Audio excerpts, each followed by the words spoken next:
Hoje vamos dar continuidade ao nosso resumo da obra Uma Teoria da Justiça, em John Rawls, parte 3, intitulada Fins.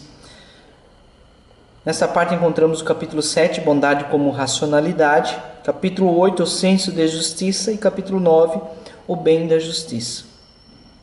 Para Rawls, há uma primazia do justo sobre o bem, pois há muitas concepções em relação ao bem, sendo muito impróprio derivar do bem concepções de justiça.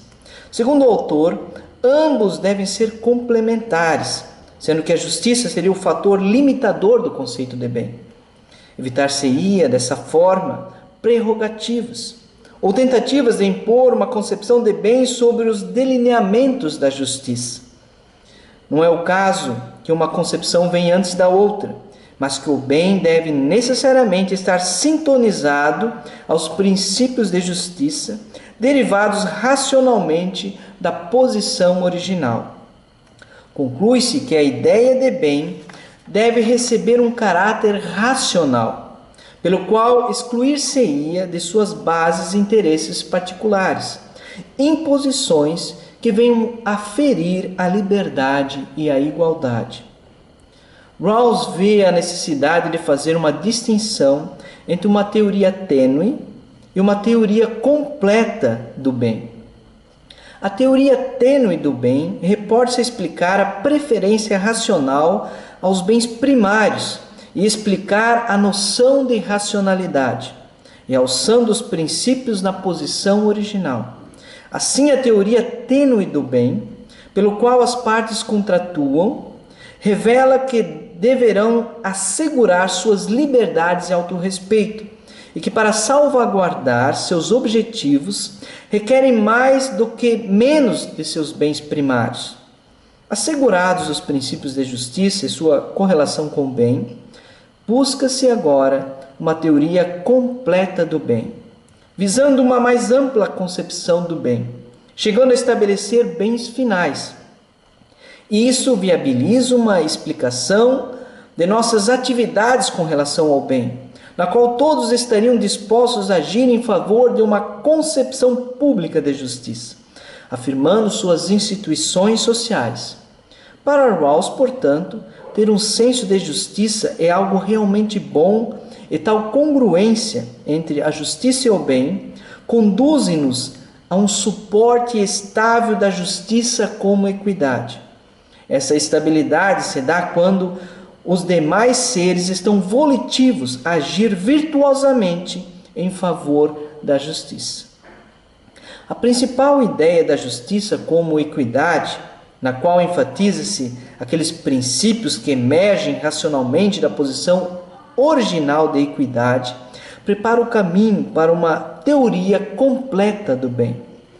Para Rawls, a pessoa exerce o bem em benefício da equidade, não usando os outros como meios, mas tratando como pessoas livres e iguais. Assim, as ações voltam-se ao bem público, implicando que seus membros têm um forte e efetivo desejo de agir de acordo com os princípios de justiça. Tal colaboração mútua, não utilitarista, visa o desejo de estabilidade, tanto de uma sociedade fraterna como das instituições que a comportam. Uma sociedade bem organizada é propícia à estabilidade da justiça, criando em seu seio um senso de justiça, do qual desenvolve-se uma moralidade em torno dos princípios de justiça. As crianças, em seu desenvolvimento, começam a compreender e aprender os benefícios da justiça, sendo capazes, com consciência adequada, a fazer as devidas associações justas, tratando os outros como iguais, como amigos e cooperando para o bem comum. Cresce nesses termos um sentimento de associação lapidado pelo ideal de igual cidadania e igual liberdade. Para Rawls, o sentimento moral pode favorecer os princípios de justiça, criando as atitudes em benefício da equidade e a propósito da liberdade. Rawls considera os sentimentos morais como características naturais da vida humana, sendo que não podemos simplesmente desconsiderá-los em nossas atitudes. Dessa forma, sentimentos morais como o ressentimento e a indignação pressupõem uma explicação em referência aos princípios de direito e justiça. São diferentes de sentimentos de perturbação ou ira, pois esses são frutos de emoções circunstanciais, não se pautam sobre o alicerce da justiça. Por exemplo, a vingança, a ira, as perturbações não encontram suporte nos princípios de justiça, mas em nossas alterações comportamentais. Já a indignação e o ressentimento diante da injustiça encontram sua justificação legal. Para Rawls, a pessoa desprovida de senso de justiça é igualmente desprovida de atitudes fundamentais sobre a noção de humanidade. Os sentimentos morais revestem-se de responsabilidades em relação ao outro, fortalecendo atitudes de justiça como equidade. Escreve Rawls: essa responsabilidade é o preço do amor e confiança, de amizade e afeição, e de uma devoção às instituições e tradições pelas quais beneficiaram e serviram os interesses gerais da humanidade. Fica claro que Rawls fomenta os sentimentos morais como necessários para a promoção dos princípios de justiça, viabilizando atitudes de responsabilidades em prol da liberdade e igualdade. Quando Rawls fala que as atitudes morais fazem parte da humanidade, quer dizer que elas clamam os princípios de justiça em sua explicação, ou seja, os sentimentos morais encontram sua justificação racional na justiça como equidade. As instituições sociais, políticas e econômicas são congruentes com a moral, influenciando decisivamente na qualidade moral da vida pública e na formação do caráter dos cidadãos. Assim, o modo como as instituições estiverem estruturadas é fundamental para a justiça ou para a injustiça da sociedade, das relações humanas e mesmo dos seres. Rawls aponta as 3 leis da psicologia moral a fim de realçar o caráter educativo e formativo da estrutura básica da sociedade. São elas: a primeira lei: dado que as instituições familiares são justas e que os pais amam a criança, expressam manifestadamente esse amor, preocupando-se com o seu bem, então a criança, reconhecendo o amor evidente que sentem, aprendem a amá-los. Segunda lei: dado que a capacidade de uma pessoa para o sentimento de companheirismo tornou-se uma realidade quando ela adquiriu vínculos de acordo com a primeira lei, e dado que uma organização social é justa e esse fato é reconhecido por todos, então essa pessoa desenvolve laços de amizade e de confiança em relação aos outros na associação, à medida que estes, com evidente intenção, cumprem seus deveres e suas obrigações e correspondem aos ideais de sua situação. Terceira lei: dado que a capacidade de uma pessoa para o sentimento de companheirismo foi realizada quando ela criou vínculos de acordo com as 2 primeiras leis, e dado que as instituições de uma sociedade são justas, e esse fato é publicamente reconhecido por todos, então essa pessoa adquire o senso de justiça correspondente, à medida que reconhece que ela e aqueles por quem se interessa se beneficiam dessas organizações. Enquanto as 2 primeiras leis se reportam ao ambiente institucional como sendo justo, a terceira lei, terceira formulação, destina-se ao reconhecimento público disso.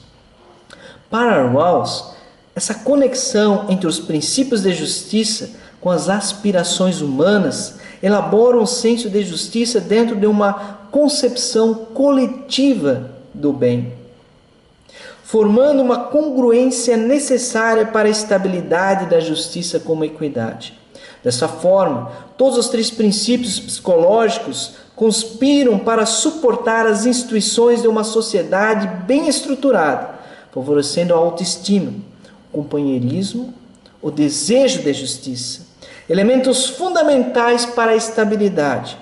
Consequentemente, a estabilidade dos princípios de justiça encontra sua maior força através daquilo que seja perspícuo à razão, congruente ao nosso bem, que seja enraizado não na abnegação, mas na afirmação do self. Rawls afirma que a educação moral é uma educação para a autonomia. Isso significa que não seremos influenciados inicialmente pela tradição e autoridade ou pela opinião de outros, mas a congruência entre nossas atitudes morais e os princípios de justiça fomentam a autonomia e a construção de um self coletivo, sem sermos usurpados em nossa liberdade e equidade. Nessa perspectiva, a autonomia favorece que os princípios de justiça sejam objetivados nas instituições em nossa sociedade. Os indivíduos autônomos compartilham suas capacidades e talentos em benefício da união social. Rawls traz o exemplo de um jogo, pelo qual os jogadores compartilham de uma mesma finalidade que ganhar o jogo. A finalidade compartilhada será somente realizada se os jogadores joguem justamente conforme as regras e se todos os jogadores procuram jogar bem. Se esse objetivo for alcançado, todos sentirão prazer e satisfação em relação à mesma coisa. Segundo Rawls, um bom jogo é uma conquista coletiva, requerendo uma cooperação de todos. Quando lutamos para concretizar os princípios de justiça e conseguimos, a natureza individual e coletiva dos agentes morais é mais completamente realizada e congruente com o bem individual e coletivo. Rawls não se pauta sobre a idealização dos fins últimos, mas busca a objetividade dos bens na vida prática social. Para tanto, Rawls busca a lógica aristotélica, na qual a felicidade se dá por ações excelentes dentro de um plano racional de vida. Assim, a congruência do bem com os princípios de justiça se justificam objetivamente no contexto social. Como identificar um plano de vida se não há fins últimos? Um plano racional é aquele escolhido consoante uma racionalidade deliberativa, definida por uma completa teoria do bem. Portanto, uma pessoa dá forma aos seus objetivos gradualmente, conforme a justiça permite, sendo capaz de formular e seguir um plano de vida pelo qual possa engendrar sua própria unidade. Como a natureza do self, como pessoas morais livres e iguais, é idêntica para todos, o self é realizado nas atividades de muitos selves. A posição original da qual brotam os princípios de justiça não repousa somente em uma pura abstração. Ela se objetiva na vida social, onde todos trabalham para o benefício mútuo da estabilidade racional da justiça como equidade. A congruência entre a justiça e o bem trazem credibilidade e justificam a liberdade e a igualdade envolvendo a cooperação de todos. Pode-se dizer que a justiça como equidade não se restringe a uma ideologia específica, nem a um tempo ou lugar específico, mas é construída para todos os tempos e lugares. É construída subespécie a eternitas, sobre o aspecto da eternidade.